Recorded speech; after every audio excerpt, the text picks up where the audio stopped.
MAVist देखने वाले तमाम मोअज़्ज़िज़ दोस्तों को मेरी तरफ से अस्सलाम वालेकुम। दोस्तों, आज मैं आपको सैर करवाने जा रहा हूँ जनूब मशरक़ी एशिया में वाक़े एक बहुत ही खूबसूरत इस्लामी मुल्क बांग्लादेश की।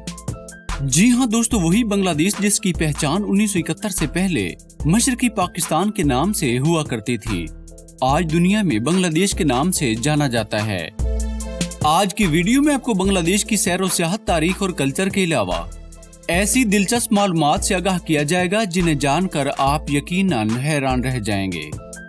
तो इस मुल्क को मजीद करीब से जानने से पहले मेरी आप तमाम मुअज़्ज़िज़ दोस्तों से गुजारिश है कि अगर आप चैनल पर न्यू हैं या फिर अभी तक आपने चैनल को सब्सक्राइब नहीं किया तो जल्दी से चैनल को सब्सक्राइब करके साथ मौजूद घंटी के निशान को भी जरूर प्रेस कर दें ताकि हमारी तरफ से आने वाली हर नई वीडियो को नोटिफिकेशन आपको मिल सके। शुक्रिया। दोस्तों, बांग्लादेश का मुकम्मल और सरकारी नाम the People's Republic of Bangladesh है।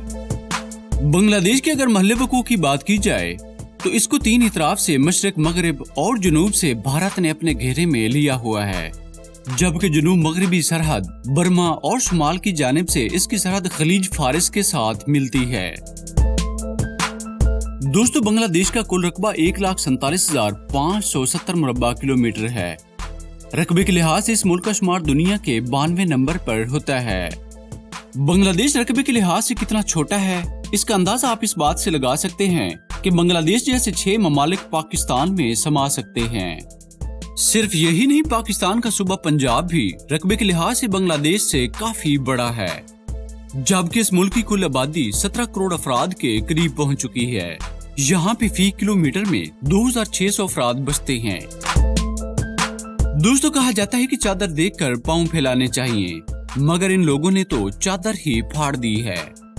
इस मुल्क की आबादी में जिस रफ्तार से इजाफा देखने में आ रहा है, खदशा है कि आने वाले सालों में यहाँ पे इंसानों के रहने की जगह भी मौजूद ना होगी। दोस्तों, बांग्लादेश का दारुल हुकूमत और सबसे बड़ा शहर होने का एजाज ढाका को हासिल है। इस शहर का शुमार दुनिया के गुंजान आबादी वाले शहरों में होता है। ये शहर रकबे के लिहाज से इस कदर छोटा है कि ढाका जैसे 11 शहर पाकिस्तान के शहर कराची में समा सकते हैं, जबकि इस शहर की आबादी 1.5 करोड़ यानी कि कराची शहर के बराबर है। ढाका में बेशुमार और एक से एक बढ़कर मस्जिदें भी आपको देखने को मिलेंगी, जिसकी वजह से इस शहर को मस्जिदों का शहर भी कहा जाता है। दोस्तों, आप ये तो जानते ही हैं कि बांग्लादेश कभी पाकिस्तान का हिस्सा हुआ करता था, लेकिन क्या आप ये जानते हैं कि बांग्लादेश अगर ना बनता तो आज पाकिस्तान दुनिया में सबसे ज्यादा मुस्लिम आबादी रखने वाला मुल्क होता, यानी कि आज सबसे ज्यादा मुसलमान पाकिस्तान में अपनी जिंदगी गुजार रहे होते। दोस्तों, बांग्लादेश की अगर तारीख के हवाले से बात की जाए तो यहाँ पे 12वीं सदी ईस्वी में अरब से आने वाले ताजरों के जरिए इस्लाम दाखिल हो चुका था। 16वीं सदी में यहाँ का कंट्रोल मुगलों ने हासिल कर लिया, जिसके बाद ढाका मुगलों का एक अहम मरकज भी बन गया, जबकि 18वीं सदी में यहाँ पे अंग्रेजों ने कब्जा कर लिया। 1947 में बरतानिया से आजादी के वक्त जब पाकिस्तान और भारत की तकसीम हो रही थी तो ज्यादा मुस्लिम अक्सरियती वाला हिस्सा होने की वजह से ये मुल्क भी पाकिस्तान के मशरकी हिस्से के तौर पर आजाद हुआ था। पाकिस्तान के दोनों हिस्सों यानी कि मशरकी और मगरबी पाकिस्तान के दरमियान 1600 किलोमीटर का फासला हायल था। पाकिस्तान के दोनों हिस्सों में नस्ली इम्तियाज और मुआशी खलीज बढ़ती गई, जिसका हमारे अजली दुश्मन भारत ने भरपूर फायदा उठाते हुए बंगाली नौजवानों में नफरत के बीज बोना शुरू कर दिए। पाकिस्तान के सदर याहिया खान ने 1971 में इलेक्शन करवाए। इलेक्शन में मशरकी पाकिस्तान में 162 में से 160 सीटें शेख मुजीबुर रहमान ने जीत ली, जबकि मगरबी पाकिस्तान की 138 में से सिर्फ 81 सीटें पीपल्स पार्टी के सदर जुल्फकार अली भुट्टो ने जीती। असूली तौर पर मुल्क का वजीर आजम शेख मुजीबुर रहमान को होना चाहिए था, लेकिन जुल्फकार अली भुट्टो ने मुल्क को मुश्किल में डालते हुए इधर हम और उधर तुम का नारा लगा दिया। आजादी को अभी 24 साल ही हुए थे कि 26 दिसंबर 1971 को मशरकी पाकिस्तान एक खूनरेज जंग के बाद पाकिस्तान से आजाद होकर एक आजाद मुल्क के तौर पर दुनिया के नक्शे में शामिल हो गया। इस जंग में बांग्लादेश को भारत की मुकम्मल सपोर्ट भी हासिल थी। इस सानहे को आज भी पाकिस्तान में सकूत ढाका के नाम से याद किया जाता है।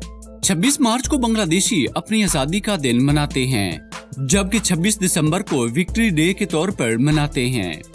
मोहम्मद अब्दुल हामिद बांग्लादेश के मौजूदा और 14वें सदर, जबकि शेख हसीना वाजिद जो कि शेख मुजीबुर रहमान की बेटी भी हैं, मुल्क की वजीर आजम हैं। ये 2009 से लेकर मुसलसल चौथी मर्तबा बांग्लादेश की वजीर आजम मुंतखब हुई हैं। दोस्तों, दुनिया के कई खूबसूरत ममालिक की तरह बांग्लादेश भी कुदरती और फितरी हुस्न से माला माल मुल्क है। यहाँ पे समंदर, पहाड़, जंगलात, झीलें, नहरें और 700 दरिया भी बहते हैं। इन दरियाओं की कसीर तादाद की वजह से इस मुल्क को दरियाओं का मुल्क भी कहा जाता है। बांग्लादेश की एक खास बात ये भी है कि इस मुल्क में दुनिया का सबसे बड़ा सदाबहार जंगल भी मौजूद है, जो कि मैंग्रोव के दरख्तों पर मुश्तमिल है। इस जंगल को दुनिया में सुंदरबन के नाम से पुकारा जाता है। इस जंगल का 60% हिस्सा बांग्लादेश में, जबकि 40% हिस्सा भारत में आता है। ये जंगल इतना खास है कि इसको वर्ल्ड हेरिटेज साइट में भी शामिल किया गया है। दोस्तों, बांग्लादेश की अगर नस्ली हवाले से बात की जाए तो इस मुल्क में 98% लोग बंगाली नस्ल से ताल्लुक रखते हैं, जबकि 2% दीगर नस्लों से ताल्लुक रखते हैं। बांग्लादेश का सबसे बड़ा मजहब इस्लाम है, जिसे कुल आबादी का 90% लोग मानते हैं। 9.5% हिंदू, जबकि बाकी बुद्ध मत और मसीही मजहब के पैरोकार इस मुल्क में रिहाइश पजीर हैं। दोस्तों, बांग्लादेश पाकिस्तान से कई गुना छोटा होने के बावजूद मुआशी तरक्की में पाकिस्तान से बहुत आगे निकल चुका है। पाकिस्तान में जरदारी के दौर में तवानाई का शदीद बहरान पैदा हो गया तो बहुत से पाकिस्तानियों समेत सरमायाकार अपनी टेक्सटाइल फैक्ट्रियों को लेकर बांग्लादेश चले गए थे, क्योंकि बांग्लादेश ने सरमायाकारों को पहले पहल मुफ्त में बिजली देने का ऐलान किया था। बांग्लादेश के हवाले से एक हैरान कर देने वाली बात यह भी है कि इस मुल्क में कपास की काश्त न होने के बराबर है, मगर फिर भी बांग्लादेश अरबों डॉलर कमा लेता है। वो ऐसे कि बांग्लादेश सिर्फ 3% कपास पैदा करता है, जबकि 97% दूसरे ममालिक से दरामद करता है, जिसमें बांग्लादेश की 5500 गारमेंट्स की फैक्ट्रियां चलती हैं। गारमेंट्स के एक्सपोर्ट से सालाना ये मुल्क 27 अरब डॉलर कमा लेता है। इसके अलावा कागज साजी, सीमेंट साजी और खाद की सनत भी अहम है, जबकि ज़रूरी अजनास में गन्ना, चावल, चाय, आलू, फलों में केला, आम, नारियल, अनानास और अमरूद शामिल हैं। कुदरती वसाइल में गैस के ज़खायर शामिल हैं, जिससे कुल मुल्क की जरूरियात की 56% बिजली तैयार की जाती है। चट्टागान बंदरगाह मुल्क की सबसे बड़ी बंदरगाह है, जबकि मुल्क की दूसरी बंदरगाह मोंगला है। चाइल्ड मैरिज के हवाले से बांग्लादेश का शुमार दुनिया के दूसरे नंबर पर होता है। दोस्तों, बांग्लादेश से मुतल्लिक शर्मनाक हकीकत ये भी है कि ये दुनिया का वाहिद मुल्क है जहाँ पे बाप और बेटी की शादी को कानूनन जायज करार दिया गया है, जो कि शरई नुक्ता नजर से वाजिबुल कत्ल अमल है। लेकिन बांग्लादेश के एक पहाड़ी इलाके मंडी में ऐसा करना जायज करार दिया गया है। वहाँ पे अगर कोई बेवा औरत शादी की ख्वाहिश करती है तो इसको अपने ही कबीले में शादी करना पड़ती है, और इस पर अपनी शादी के साथ साथ अपनी बेटी की शादी भी इस शख्स से करवानी पड़ती है, जिससे वो खुद शादी करती है, क्योंकि इस कबीले का ख्याल है कि इस तरह करने से इनके कबीले की आबादी में भी इजाफा होता है और इनकी दौलत भी इनके पास रह जाती है। क्योंकि बांग्लादेश के कानून के मुताबिक अगर बेवा मर जाए तो फिर जायदाद की वारिस इसकी बेटी हुआ करती है। दोस्तों, जनूबी एशिया के 3 बड़े दरिया बांग्लादेश से होकर गुजरते हैं और बांग्लादेश की ज्यादातर आबादी भी इन्हीं दरियाओं के मैदानों पर आबाद है। इन दरियाओं में दरियाए गंगा, मेघना और ब्रह्मपुत्रा शामिल हैं। दरियाए गंगा बांग्लादेश के अलावा भारत का भी एक अहम दरिया है। इस दरिया को हिंदू मजहब में मुकद्दस समझा जाता है। बांग्लादेश में शदीद बारिशों की वजह से सैलाब आते रहते हैं, जिनकी वजह से हर साल 2 लाख के करीब अफराद बेघर हो जाते हैं। मुल्क का 10% रकबा सतह समंदर से नीचे है।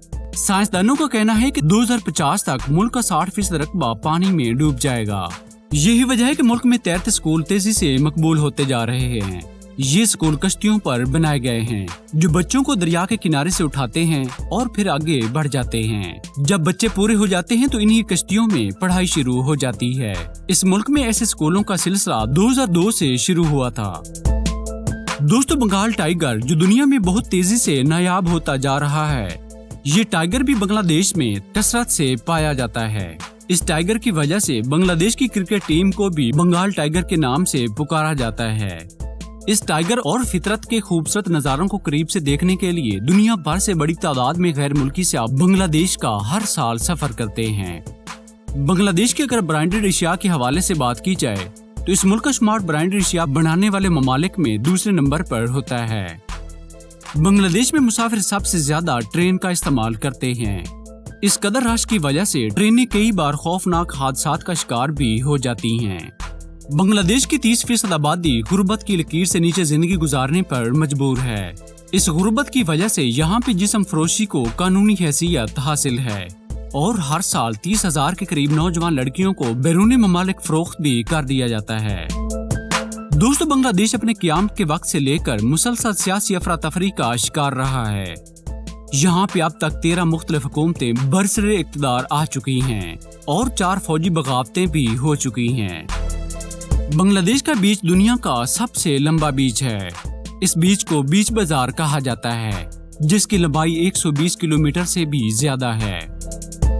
दोस्तों, आपने 2 टके वाला मुहावरा तो जरूर सुना होगा, जो किसी की बेकदरी के लिए इस्तेमाल किया जाता है। लेकिन बांग्लादेश की तरक्की ने टके की इज्जत बढ़ा दी है। 1 टका 1.90 पाकिस्तानी जबकि 0.88 इंडियन रुपयों के बराबर हो चुका है। बांग्लादेश का लिटरेसी रेट 72% है। मुल्क में स्कूल, कॉलेज और यूनिवर्सिटियां बड़ी तादाद में कायम की गई हैं, जो लोगों को मियारी तालीम के साथ साथ टेक्निकल और तिब की तालीम भी फराहम करती हैं। बांग्लादेश का शुमार उम्दा चाय पैदा करने वाले ममालिक में होता है। यहाँ पे दुनिया की 3% चाय पैदा होती है। चाय की इंडस्ट्री से 40 लाख से ज्यादा लोगों का कारोबार चलता है। बांग्लादेशी खानों में सफेद चावल बहुत मशहूर हैं, जो सब्जियों और दालों को मिलाकर तैयार किए जाते हैं। इसके अलावा मछली की मुख्तलिफ डिशेज भी इनकी मरगूब ग़िज़ा में शामिल हैं। बांग्लादेश में करप्शन एक नासूर की शक्ल अख्तियार कर चुकी है। सरकारी इदारों में बगैर पैसे दिए कोई भी काम करवाना नामुमकिन है। इस मुल्क का शुमार दुनिया के करप्ट तरीन ममालिक में 14वें नंबर पर होता है। दोस्तों, बांग्लादेश में कभी जाने का मौका मिले तो यहाँ पे मौजूद झानो घाटी के इलाके में जरूर जाइएगा, क्योंकि यहाँ पे मकामी दरियाओं से निकलने वाली इनहार पर एक अनोखी मार्केट भी कायम की गई है, जहाँ पे कश्तियों पर फल और सब्जियाँ बेची जाती हैं। यहाँ पे जब बारिश आती है तो इस मार्केट की रंगीनियों में और भी इजाफा हो जाता है और इन कश्तियों पर कारोबार अरूज पे पहुँच जाता है। बांग्लादेश का कौमी तराना अमार सुनार बंगला है, यानी कि मेरा सोना बंगाल। ये रविंद्रनाथ टैगोर का लिखा हुआ है, जिसने हिंदुस्तान का कौमी तराना भी लिखा था। बांग्लादेश के एयरपोर्ट्स की बात की जाए तो यहाँ पे कुल 17 एयरपोर्ट्स मौजूद हैं, जिनमें से सिर्फ 3 इंटरनेशनल एयरपोर्ट हैं। मुल्क का सबसे बड़ा एयरपोर्ट ढाका हजरत शाहजलाल इंटरनेशनल एयरपोर्ट है। वक्त के लिहाज से बांग्लादेश पाकिस्तान से 1 घंटा आगे है। बांग्लादेश एशिया का 5वां सबसे ज्यादा आबादी वाला मुल्क है। बांग्लादेश इंडोनेशिया और पाकिस्तान के बाद सबसे ज्यादा आबादी रखने वाला मुस्लिम मुल्क है। बांग्लादेश की लेबर दुनिया की सबसे सस्ती और मेहनती लेबर मानी जाती है। बैरून ममालिक मजदूरी हो या फिर ऑनलाइन फ्रीलांसिंग का कारोबार, इनकी रेट सबसे कम होते हैं। बंगाल जबान को मुल्क की कौमी और सरकारी जबान का दर्जा हासिल है, जिसे कुल आबादी का 98% लोग बोलते हैं। इसके अलावा हिंदी, उर्दू और दौर जदीद के तकाज़ों को पूरा करने के लिए नौजवान आबादी इंग्लिश जबान का इस्तेमाल भी करती है।